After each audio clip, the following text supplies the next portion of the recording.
آخری رکوع پڑھیں گے۔ اللہ تعالیٰ نے ارشاد فرمایا یا ایھا الذین آمنوا اتقوا اللہ ولتنظر نفس ما قدمت لغد واتقوا اللہ۔ اے ایمان والو، اللہ سے ڈرو اور غور کرو تم نے اپنے آپ کے لیے کل قیامت کے دن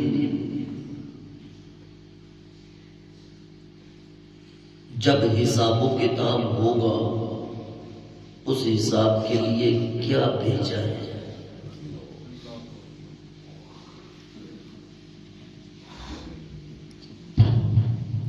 بات یہاں غیر مومن کی نہیں ہو رہی، یہاں اہل ایمان کی بات ہو رہی ہے۔ ایمان لانے کے بعد ایمان کے جو تقاضے ہیں ان پہ غور و فکر کرنے کی اور اپنے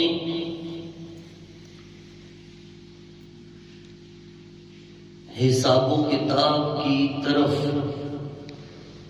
انسان کو توجہ دلائی جا رہی ہے کہ تم کون سے عمل اپنی ذات کے لیے کل قیامت کے دن کے لیے کون سے بھیج رہے ہو تم عمل، تمہارے اعمال کون سے ہیں، درست عمل ہیں یا غلط اعمال ہیں۔ اللہ فرما رہا ہے وَلْتَنْظُرْ، تو اس پہ غور کر، غور و فکر غافل تو نہیں نہ کر سکتا، غور و فکر جس کو رب کی یاد ہی نہ آئے وہ تو غور و فکر نہیں نہ کر سکتا۔ غفلت جس کی آنکھوں پہ پردہ ہوگا، جس کے ذہن پہ پردہ ہوگا، اس پردے کو ہٹانے کا حکم دیا جا رہا ہے۔ غور کر۔ قرآن میں ایک مقام میں میرے رب نے ارشاد فرمایا ان فی خلق السماوات والارض واختلاف اللیل والنہار لآیات لأولی الالباب، جو عقل والے ہیں وہ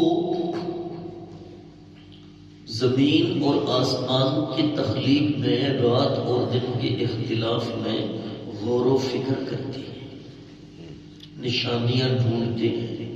عقل مند لوگوں کے لیے ان چیزوں میں نشانیاں ہیں۔ اللہ فرماتا ہے عقل مند کون ہے وہ بھی تمہیں بتا دوں گا۔ لآیات لأولی الالباب الذین یذکرون اللہ، عقل مند وہ ہیں جو ہر لمحے اپنے اللہ کا ذکر کرتے رہتے ہیں۔ ذکر خدا، ذکر مولا، یہ ایک ایسا نسخہ ہے جس کی وجہ سے انسان کے اندر تفکر پیدا ہوتا ہے، تدبر پیدا ہوتا ہے، سوچنے کی صلاحیت پیدا ہوتی ہے۔ اللہ تعالیٰ نے وَلْتَنْظُرْ فرما کے یہ حکم دیا کہ تو بھی غور کر کل کے لیے تو کیا بھیج رہا ہے۔ بس یہ زندگی تو 4 دن کی ہے، پھر تو نے اس زندگی کا حساب بڑی لمبی زندگی تک دیتے رہنا ہے، اس لیے تو غور کر کہ تو آگے کل قیامت کے لیے کیا بھیج رہا ہے۔ واتقوا اللہ، اور اللہ سے ڈرو، ان اللہ خبیر بما تعملون، بے شک اللہ تمہارے تمام عملوں سے باخبر ہے۔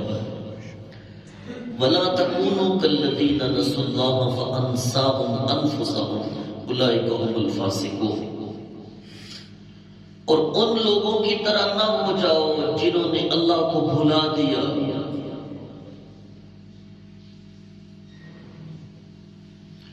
وَلَا تَكُونُوا كَالَّذِينَ نَسُوا اللَّهَ، ان لوگوں کی طرح تم نہ ہو جاؤ جنہوں نے اللہ کو بھلا دیا۔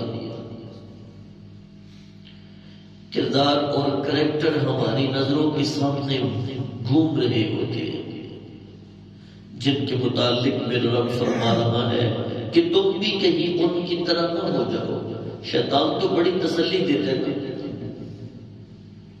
شیطان تو بڑے پیار سے بندے کو سمجھاتے ہیں، چھوڑ یار، کیا تو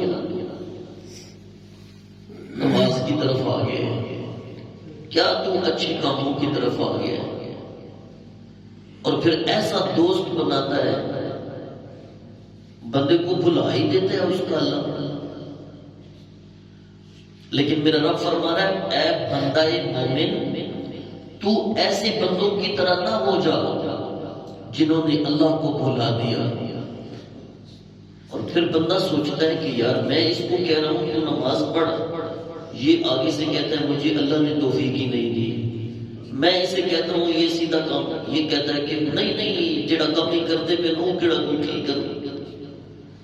لیکن میرا رب فرما رہا ہے فَأَنْسَاهُمْ أَنفُسَهُمْ، جس نے اللہ کو بھلا دیا پھر اللہ نے بھی اس کو بھلا دیا۔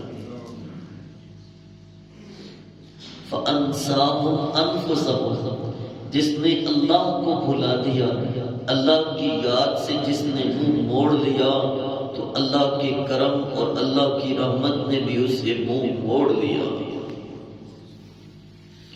اولئک هم الفاسقون، یہی تو وہ ہیں جو فاسق ہیں، یہی تو وہ ہیں جو فاسق ہیں۔ فاسق کون ہے؟ فاسق وہی ہے جو اعلانیہ اللہ رب العزت کی نافرمانیاں کرنا شروع کر دیتے ہیں۔ اعلانیہ کہتے ہیں نہیں نماز چھوڑو رہے، اعلانیہ سنت رسول کو قتل کرنے کے پروگرام میں ہوتا ہے، جان بوجھ کے گناہوں کی دلدل میں پھنستا ہے۔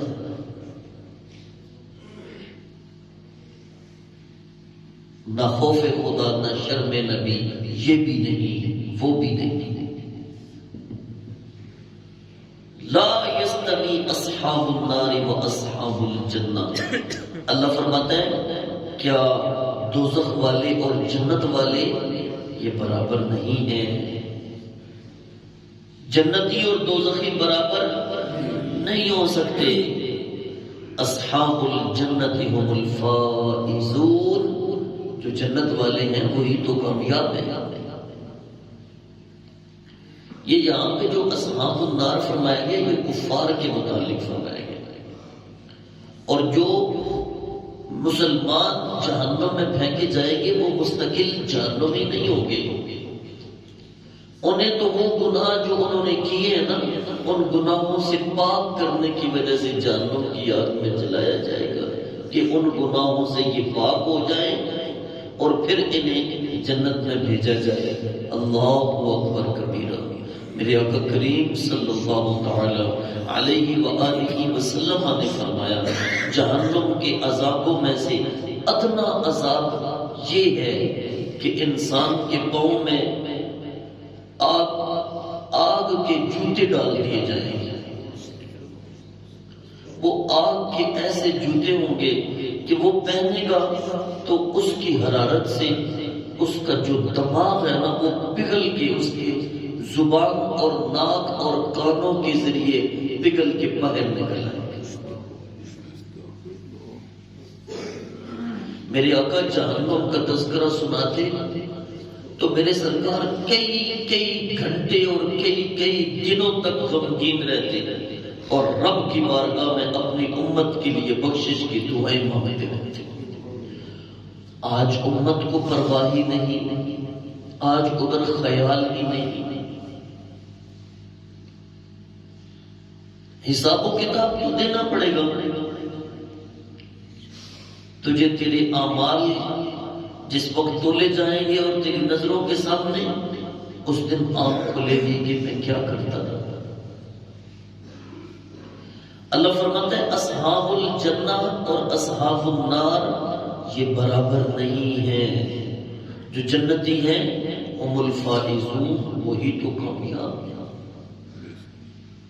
ہم نے قرآن کا بھی لڑ تو چھوڑ دیا نا، ہم نے قرآن کو بھی تو گھر میں بالکی کے اوپر اچھے کپڑے میں ڈال کے رکھ دیا ہے صرف روح نہ نکل رہی ہو تو جلدی کھول کے سورہ یاسین کی تلاوت کرتے ہیں کہ یار یہ اس کی روح جلدی نکل جائے گی۔ یہ کتاب تو زندہ لوگوں کو بیدار کرنے کے لیے آئی تھی، اس کو بھی ہم نے موت کے لیے رکھ دیا۔ وہ معزز تھے زمانے میں مسلمانوں کے، ہم خار ہوئے تارک قرآن کے۔ اگلی آیت میں میرے رب نے یہ فرمایا کہ اگر اس کو پہاڑوں پہ نازل کرتا تو وہ پہاڑ بھی ٹوٹ کے ریزہ ریزہ ہو جاتے۔ ہم انشاءاللہ اس کی تفصیل آئندہ نشست میں پڑھیں گے۔ اللہ رب العزت ہمیں عمل کی توفیق عطا فرمائے۔